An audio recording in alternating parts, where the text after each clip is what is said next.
Hello, everyone, and welcome to a special summer edition of the official Lost Audio podcast hosted by ABC.com.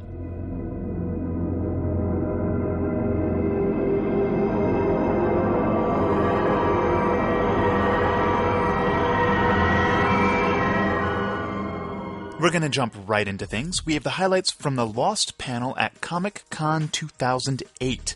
For the uninitiated, those who weren't beaten up in school, Comic-Con is a 4-day gathering in San Diego of all things comic book related, and then some. We, of course, had to make some edits for time, but the good stuff is here. Well, most of it. You can find the videos from the panel at abc.com. Also, our apologies for the audio quality. We had some difficulties plugging into the boards. I think the Dharma people were a little jumpy. In any case, here now are Damon Carlton and special guest Matthew Fox.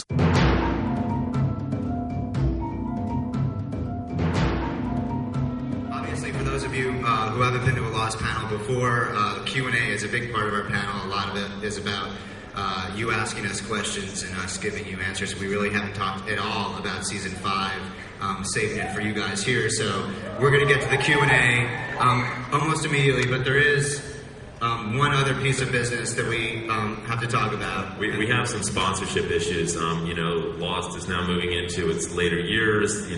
Obviously everyone knows the advertising models for television are changing a lot. So we've actually taken on a sponsor this year for our panels, a little bit like American Idol. As you can see, the Dharma Initiative is actually sponsoring our panel this year. Mr. Von,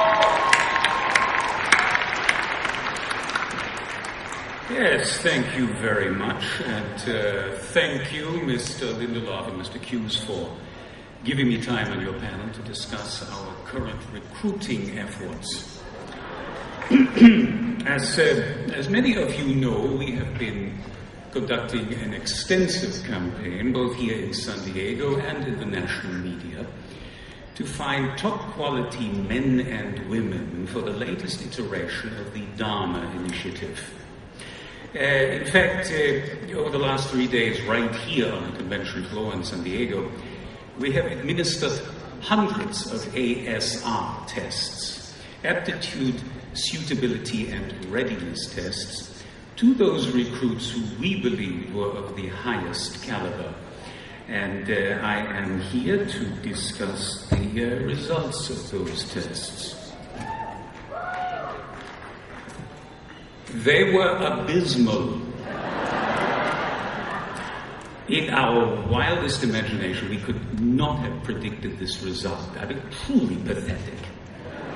You see, we believe that this was the ideal gathering to find top-quality men and women to serve in this vital mission. But instead, we found you. Boys and girls in a state of perpetual arrested development. You all sicken me. But, despite these results, I am happy to announce that we actually were able to find a few excellent recruits. And I would like to now name them, read off their names, and I would like to ask if any of them are present. Please come to the front of the stage. These are Ms. Jennifer Pritchard, Mr. Liam Brocker, Ms. Alison Gibbons, Mr. Dan Bronson, and Mr. Matthew Loberg. Please, if you're here. Here they are. Wow. It's very exciting. On the stage. This is the best. This is the best and the brightest. Wonderful. Here we are. Ladies and gentlemen, these men and women are exactly what the Dharma Initiative is looking for. They are recruits of the highest intellectual, moral, and social standing. And they will now be invited to go with me back to the recruiting booth, where they alone will be allowed to move on to the next critical stage of the Dharma mission. But it's not too late for the rest of you, if there are any of you out there who believe that you've got what it takes to become a member of the Dharma Initiative. We will be testing the rest of today and all of tomorrow, and you can prove me wrong. And we will be doing this at booth number 3529. And then on Monday, you can register at dharmawantsyou.com. Thank you all very much for your time. Thank you very much, sir. I appreciate it. Bye, guys. So, time for questions and answers. This is what we know you've all been waiting for, really. just so I have this straight, those 5 people are now going to go back to the Dharma booth, and they are going to watch something that nobody else is able to watch, including... Well, you and I are not going to get to watch it, apparently. Okay, well, there you go. I'm glad we wasted time doing that. All right, guys, there are microphones in various places. We see... we have a questioner. And please, after this question, do not leave the microphone. We will wait until you are dismissed. Exactly. Howdy, David and Carlton. Name's Bo. I'd like to give a shout out to the ODI group that's here. Right on. My question is, I was wondering if when the hatch imploded and the sky turned purple, did the island travel then? That is a good question, and the answer is no. Now, some of you might be wondering... what's in this box? What's in this box over here? And we basically decided we're going to, for everybody who asks a question, we're going to give you a question-appropriate a gift. You know, there are various gifts. If you ask us a question about certain characters or whatever, that will sort of affect the gift that you get. Carlton is now selecting the gift that this gentleman is getting. An oceanic bottle of water. It's an oceanic water bottle for asking about the hatch. Next question, please. Hi. First off, I want to thank you guys for the hard work and dedication you put into completing Season 4, despite the difficulties last season. Thank you. My question is, I'd like to know the fate of Jin and Locke. Are they actually dead, or are we going to see them in the zombie season? Jin and who? Jin and Locke. Yeah. Jin will still be on the show in some form. I don't know. You've not seen the last of either of those characters. I think, though, for us to actually talk about, dead is a relative term, really, and in the sort of timelines of those characters, there's a lot of story yet to be told. So the show will still have both those characters on the show. Excellent. Okay. Thank you. We have a panda bear for that question. A Jin panda bear. Thank you very much. Okay. Yes, sir. Yes, after the finale, local news station mentioned that there's only 2 seasons left, and next season won't start till about January and February next year. Is this correct? You can always trust the local news, sir. Yeah. They were a little bit behind the curve. Yeah, we announced halfway through season 3 that we would in fact be ending the show after the 6th season of the show. So we're going to do 17 hours of the show starting in February of this year, and then 17 hours in February of 2010, and then Lost will be done. So, yeah, sad. And one more appropriate gift for you, sir, than a lost calendar. A lost calendar. Mark the date. Support your local news. Hey, what's up, guys? How are you? I just want to give a quick shout out to Rat Basement. They have the best Lost message board there. We love you guys. You're geniuses. The question is, out of all the episodes you've ever done, which one do you love the most? Which one do you think was the best? And out of all 4 seasons, which season do you think was the best in your guys' eyes? I would say The Constant would be my favorite episode of the show. And I think in terms of favorite seasons, it would. The first season was just so amazing because we were sort of trying to figure the show out, and we were launching headlong into the adventure of trying to do this show. And I think the sort of adrenaline rush of both excitement and terror that accompanied executing the first season would be hard to top for me. Yeah, for me, the season 1 finale, probably one of my favorite episodes to write, just with the raft launch and all that stuff. It was back when the show could still be hopeful and before it integrated into utter despair. But, I actually also really like season 4, the season that we just finished. I think everybody did an awesome job. And, I think it goes without being said, when we've been on the air now for 86 hours, and a television show is going to have it's a roller coaster. It's going to have ups and downs, and we're not just pandering to the crowd here to say that you guys really never lost faith in the show, and you will be rewarded for hanging in all the way to the end of season 6. We think that we have a lot of cool stuff from here on out. So hopefully, when we ask this question again, we'll say seasons 5 and 6. Oh. Apollo Bar and Apollo Bar T-shirt, just for you, young man. And you can eat this. Yeah. I plan on You can also eat not the shirt. Yeah. Hi, excellent season 4. Thank you, sir. But I do want to slap you guys a little bit for the little episode where Sun's having the baby and Jin's looking for the doll, and we're all like tracking with it, and then suddenly we find out they're in different time zones. So, naughty boys. Question. I like that you refer to it as time zones. Like, you're like, gee, I'm in the mountain time zone. No, that's okay. You can. Anyways, on all the advertisements, especially for the last season, we see the cast standing there on the island with palm trees, and then the reflection inside of the water has to do with cityscapes. Is this a clue? Is this a hint? Is this something? Or am I just losing my mind?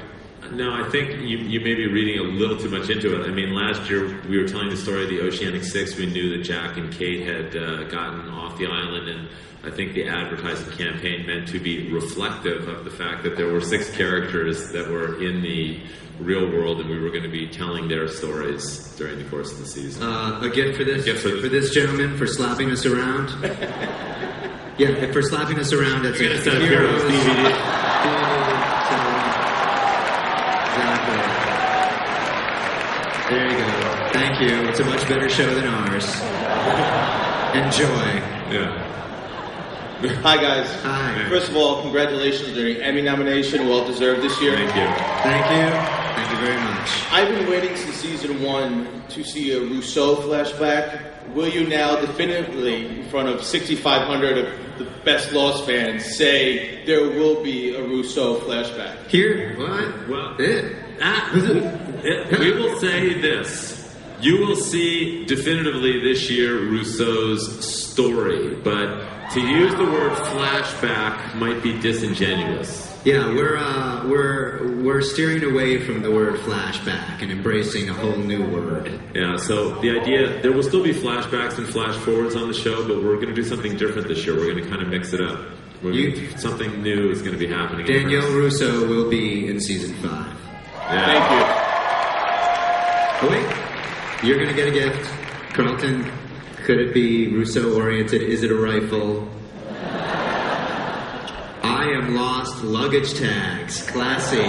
There you go. At least it's something. Hi there. Hello. Hi. James Darling. JamesDarling.com.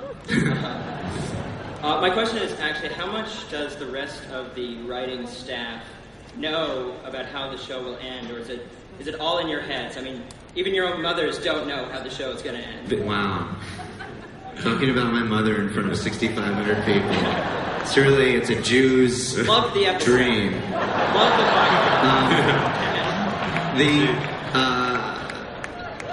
All the Our writers mothers would argue with you about the definition of how much they know, but no, actually, they actually like to be in the dark. They don't really know anything. The other writers do actually know quite a bit. I mean, they don't know everything, but look, we're basically putting together the last 2 seasons of the puzzle, and so a lot of that plotting involves things that are going to happen really very much at the end of the show. So we have an incredibly fantastic writing staff, and we work collaboratively. We break the stories in the room with all of them, and so they're very much a part of the creative process, absolutely. How about a life vest signed by all the writers? Yeah, we have a life jacket signed by all the writers. All the writers. Wonderful. Thank you. Hi, I just wanted to ask, have you guys ever read or seen the movie, and did it in any way influence the show, Lost Horizon?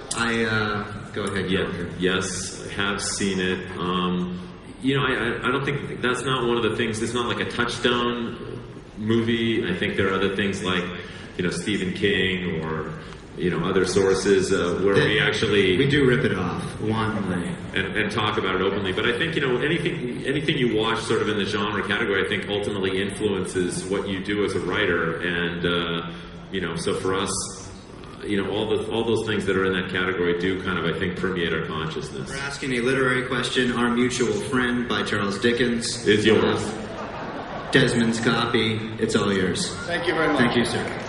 Hello. Damon, I love your shirt. And second of all, I'd like to thank you for letting Saeed be badass again. Saeed has always been badass.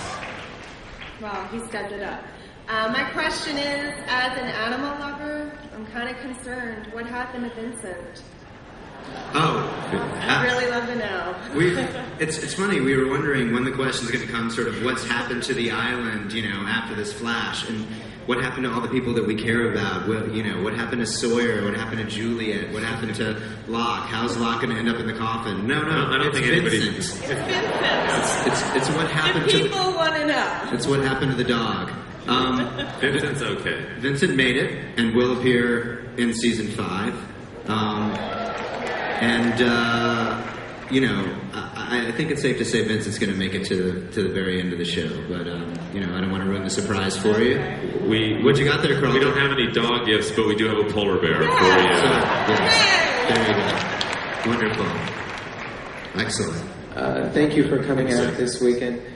I'm very curious, is Jack and Kate your one true pairing, and will they get together at the very end of the show for good? See, there's someone who actually asked a question, a real ballsy question, right to the heart of mythology.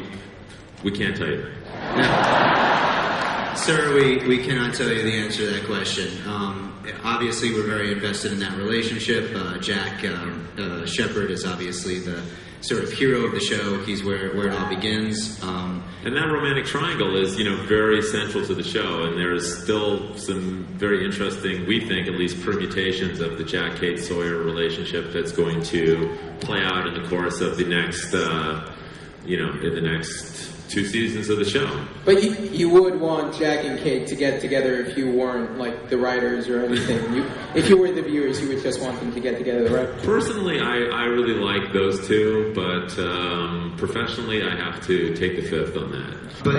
But for asking that question, we're going to give you a Jack Shepard doll. I don't know. I mean, frankly, maybe we should pick another gift because, I mean, as much as I love the action figures, I just don't think the Jack figure really looks like Jack. I want the action figure. You want the action figure? I think it looks a lot like Jack, though. He's sort of got the broad shoulders and the striking eyes and the intense "I've just been in a plane crash" look, and I think it's a spitting image of him. I really beg to differ. I mean, I just don't think it really does look like him. I don't care. Can I please have it? I think it looks exactly like Jack Shepard, and I would stake my reputation on the fact that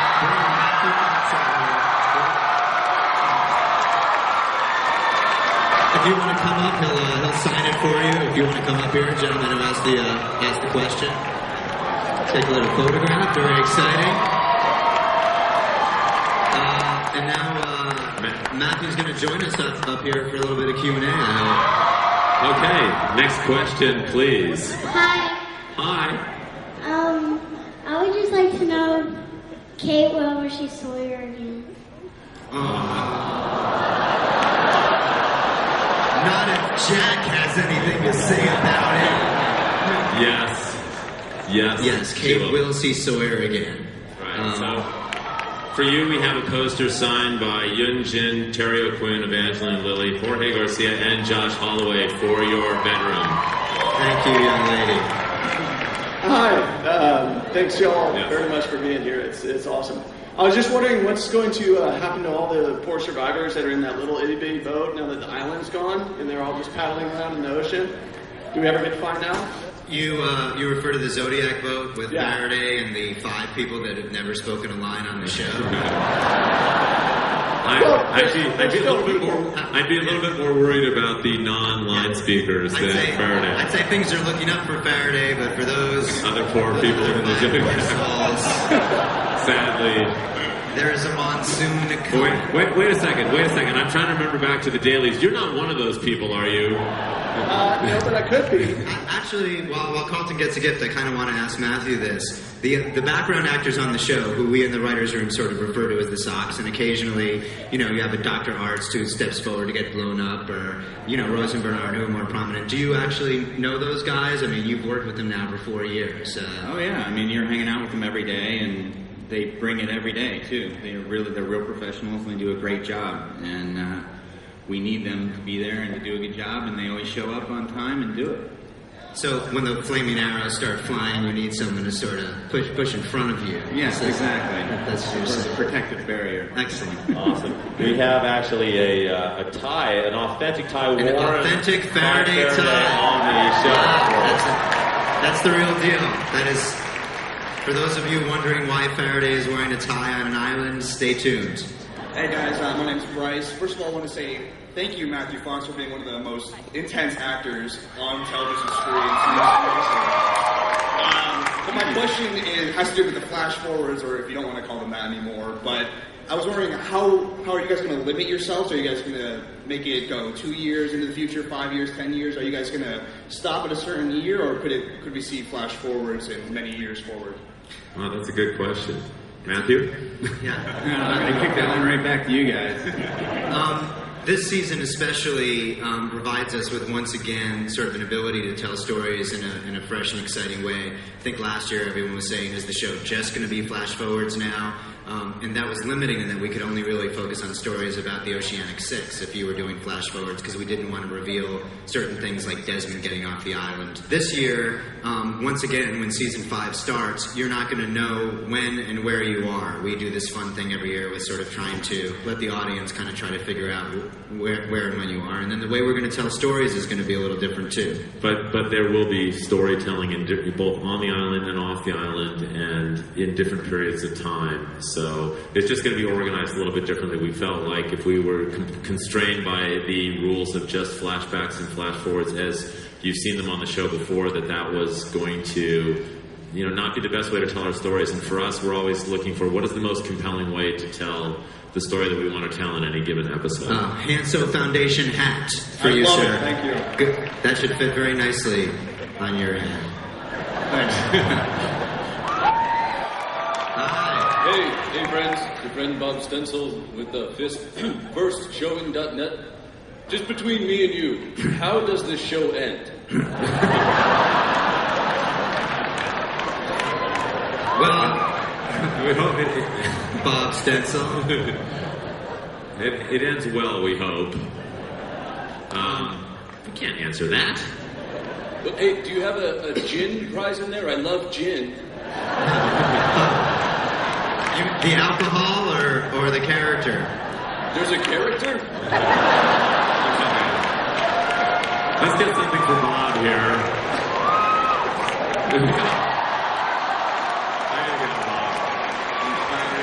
Good for you. Don't drink that all at once. Next question. Next question, please. Oh, yeah. Post note for all you listeners out there, this guy looks like Hurley. Dead on. Even the sideburns. Hi, my name is Stuart, and I'm a Lostaholic. Hi, Stuart. Hi. With everything that went down at the Tempest, when Jack and Kate show up and Charlotte says, well, if you come with me, I'll explain everything. We never really got to see that conversation, so what did Charlotte explain to Kate, and how did Daniel know about the secondary protocol? May I answer the second part first? Daniel knew about the secondary protocol because he has this little notebook with him. And written in that notebook are all sorts of things that have already happened or are about to happen. And it will figure very prominently into season 5. So you'll learn about that.